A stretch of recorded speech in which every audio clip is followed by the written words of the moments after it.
If you need to reopen a closed Wise account, follow these straightforward steps to guide you through the process. Ensure you have your account details handy for a smoother experience. Step 1. Visit the Wise website. Go to the official Wise website.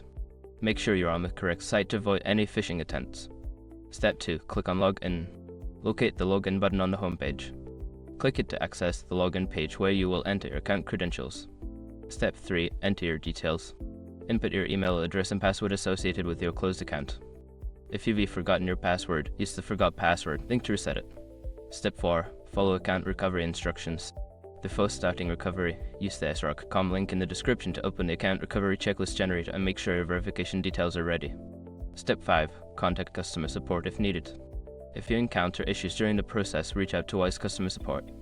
They can provide assistance and guide you through reopening your account.